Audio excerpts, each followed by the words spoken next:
Hello. Some of you probably don't know, but today is my 60th wedding anniversary with CaMary. Yes, she's been gone for 3 years, and so we only had 57 wonderful years together. But I thought that it would be fun to go back. Some of you have heard this story probably, but to tell you how CaMary and I met and what transpired, and then we have a bunch of stories that will follow after that concerning our life together. We were both at Oklahoma State University, and I'll first tell the perspective from CaMary's side that I did not know as this was transforming, but you need to know the whole in and outs. CaMary was getting ready to, I guess she had started her senior year at Oklahoma State University, and I had as well. And it was homecoming night, and she's sitting in their living room reading a book. And her father comes in, Mr. Jack Berry, and he says, "What are you doing at home?" And she said, "I'm reading a book, Dad." And he said, "This is homecoming night." Says, "Didn't you get asked to any of the parties?" She closed her book and she said, "Dad, I was asked by a number of boys to go to parties tonight, but," she said, "I didn't want to go." And he said, "Why don't you want to go to celebrate homecoming and have some parties?" He says, "You're 21 years old." And then he kind of pounded his fist and he said, "I should have grandchildren by now." Now, they never raised their voices in the Berry home. That was just one of the rules. And Mr. Berry wasn't raising his voice, but he was a little bit animate, evidently, that he should have grandchildren. And CaMary answered him and said, "Dad, none of the boys here are members of the Church of Jesus Christ of Latter-day Saints, the ones that asked me." And she said, "Of those that did ask me, they all think my horses are a joke." And she said, "They're not a joke to me." And and again, he reiterated, "I'd like to have you be married soon." And she said, "That's why I've been asking, could I go to BYU? At least I could marry someone there that's a member of the church." And he said to her, says, "You don't change schools your senior year in college." And he's right about that. And she said, "But, what are the hopes here?" And so after a considerable amount of discussion, he made this proposal to her. He said, "If you'll go to school here another semester and I put you in classes that I want you to take," because she was claiming she wasn't meeting anybody with her interest. He said, "If I put you in classes with somebody, you're to bring someone home once a week for us to meet as a family." And says, if at the end of that semester you haven't found someone you're interested in, he said, "I'll send you anywhere in the world to school." Her thought was, BYU Hawaii sounds kind of fun. And so that was their agreement, that he would put her in a class or two, and if she didn't find someone, which she had no hopes of, that he would send her off to school somewhere. And so the semester started, and this the would be the spring semester, uh, and he put her in a senior level agricultural class called horse production. And because he happened to be on the Board of Regents at Oklahoma State University, he probably had to pull some strings to get her in there, because this senior level class had some prerequisites that she had not had. But she's in this class. Now, let me describe the class to you. In this class were 45 senior boys, a few juniors, but most of us were seniors. And there were two girls in the class, not counting CaMary. The two girls were Cherry Easterly and Patsy Nix, and they were beautiful. They were both really good-looking girls. But they were in the School of Agriculture, and they were tough. Cheryl was a Cajun queen out of Louisiana, and Patsy Nix was from Oklahoma.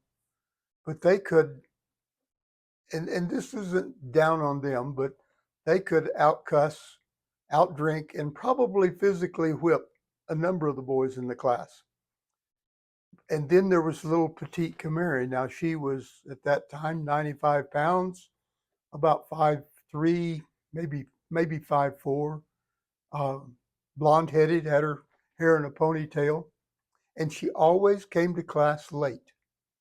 Um, at least the first three classes she'd come late, but it was okay because our professor was later than she was.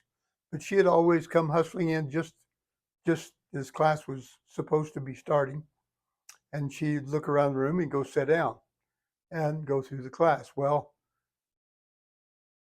I was coming to class that day with a friend, John King from New Mexico, and he and I were walking to class, and as boys do, we were discussing girls. And I said, you know, that cute little blonde in class? I said, I think I'll have her sit by me today. And King laughed and he said, oh, you can't do that. I said, I'll bet you can't do it. And I'll tell you what, I'll bet you a glass of milk and a donut right after class. Because the Dairy Born, they had donuts there. We could get a glass of milk and a donut for a nickel. So it was a dime bet. Nickel for a glass of milk and a nickel for a donut. And so he agreed. Well, we got to class, but I said one of the stipulations, I get to set up the classroom the way I want. And he agreed to that. And so I came in. Well, the classroom was such that when you were sitting in the chairs, the doors coming into the class were on the right-hand side of the classroom, and we faced forward to where the teacher and the podium and everything was. And so I put a boy in the first chair of every row next to the doors coming in. And I put Patsy Nix in the corner seat of the front row and Cherry Easterly in the second seat. We left the third seat empty and I took the fourth seat. Because I noticed that when she came in, she gravitated toward the girls. And so, of course, everybody in the class, King told them what we were doing. And sure enough, she come trotting in and glanced around and trotted up to the front row seats and sat down beside me. And I turned to King and I said, I'll take that milk and donuts right after class. And of course, everybody broke up laughing. Now, from CaMary's perspective, she thought that her blouse was probably unbuttoned down her back. She had a blouse that buttoned up the back. But what none of us knew is that she was taking swimming. She was a water safety instructor. And the pool was in the very southeast corner of the OSU campus. The building we were in was the furthest northwest building, and the campus was a mile square. So she had to get out of a pool, change clothes, get her hair done, and go diagonally a mile to get to class. And that's why she was late every time. That was the first day that I saw her name because the instructor just passed around a sheet and everybody signed it. And she signed it CaMary Berry. Sounded like a disease to me. That was the first day she saw my name signed on. And so I didn't say anything else to her. We went over to King and I went over to Dairy Born and had her donut and milk. But 2 days later, we had a lab. And our lab was out. We were going to look at some quarter horse colts. And because I didn't have a car, I had gotten a ride and I was a little early to get my ride to get out there. And when I got there, CaMary is setting up on the fence. And of course, I'm interested because she's a cute thing. And I walked up to the next to her and I said, what's a girl like you doing in a class like this? And she just bristled up. She let me know that she had as much right to be in that class as anybody. And so, being a practical joker type, I said, "Oh, I'll bet you can't even ride a horse." And she bristled again, and because she was built to ride a horse, I mean, she had almost the perfect physique to look good on a horse and to train a horse. And so she said, well, why don't you come out this afternoon and watch me ride? Satisfied her dad's desire. And so I said, you bet, I'll be happy to. And so I took off to go out there. I found out later that they were never allowed to tease in the Berry home. And I had grown up in a family where we teased all the time. I have three older brothers, and we teased. Anyway, she let me know that she could ride, and invited me out to see her ride. So after classes were over that day, I borrowed my roommate's car and I drove out to where uh, she was. And when I got there, she's teaching a class of students. They're all in an arena and they're going round and round, and she's out in the middle teaching. And I'm standing over on the side with my arms on the fence. And she came over and said hi. And she said, would you like to ride a horse? Well, now they're all on English saddles. That was the first time I'd ever seen an English saddle in real life. I'd seen pictures. And I said, I'd love to ride, but I want a saddle. I don't want one of those postage stamps y'all are on. And she said, that's all right. She said, over in the tack room, and the barn was just to the end of the arena a little way, just across the driveway. And she said, over in the tack room, pick out what you want. And she said, you can ride that bay horse in the arena that's in the corral in front of the barn. And he was the only one in this corral that was at the front of the barn. And so I went over and caught him and put a halter on him and led him up to where the tack room doors were.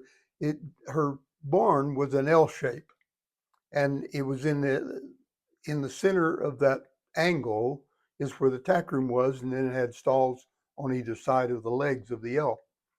And so I left him there, tied him up, and went in and picked out a saddle, a nice little Western saddle that I thought would do. And so I let it out, and I put the saddle blanket on him. Well, when I put the saddle blanket on him, he bowed up his back. Now, those of you who know horses, when you first put something on their back, if they bow that back up, it says that they're uncomfortable with being saddled. And so I brought the saddle out and I set the saddle up on him. And when I did that, he really bowed up. And in fact, the back of the saddle was that much off of his back because he was bowed up so tight. And I thought, you might buck. Well, I'm paying my way through college riding with winnings, riding bareback broncs and bulls and rodeos. And I hadn't had any practice in a while. And I thought it'd be kind of fun if he bucked. And so I turned him around, faced him into the corral that we were in, and then I went ahead and cinched up the saddle because a lot of times a green horse, you can put the saddle on them and walk them around a little bit and they'll relax down, but I didn't want him to. And so I cinched him up and had put a little hackamore bridle on him, and I pulled his nose around so that I had the stirrup in the same hand as the reins on the nose, and reached up and grabbed the saddle horn, and I landed in the saddle and turned loose of his head and kicked him, and of course he went into this bucking around this corral. And it was a big corral. It had quite a bit of room in it.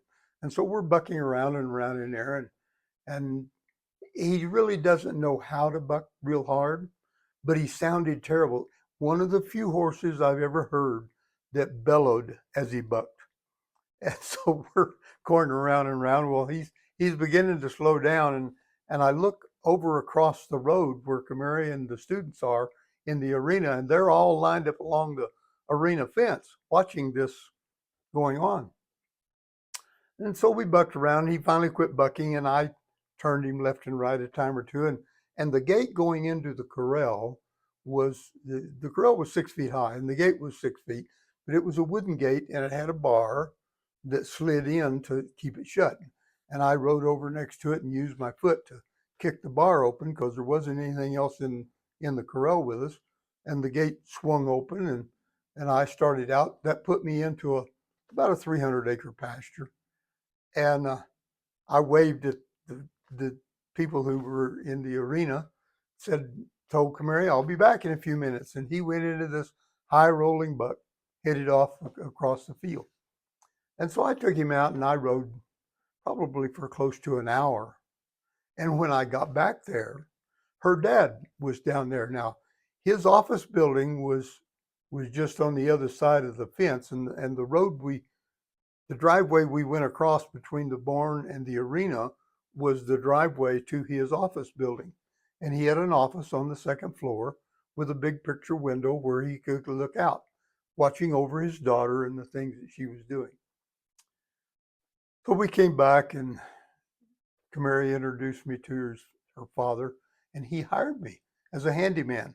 They had a Mr. Keller was uh, mowed. They had a big area that they kept mowed. Bermuda grass in Oklahoma, you know, is like a lawn grass, and so Mr. Keller was their handyman there. Well, Mr. Berry hired me to be his assistant.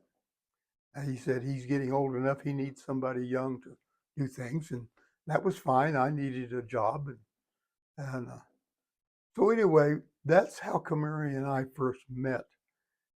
Later years, she told me that she had planned on me getting my head stuck in the dirt with him with the colt bucking because she had been playing with him yet, but she had never ridden him. He had never been ridden. So that was her introduction to me and us. Uh, she said that her heart went pity pat a time or two. We'll have some more stories of as our uh, life progressed together. But I thought that was an important one to give on the day of our 60th anniversary. Have a wonderful day.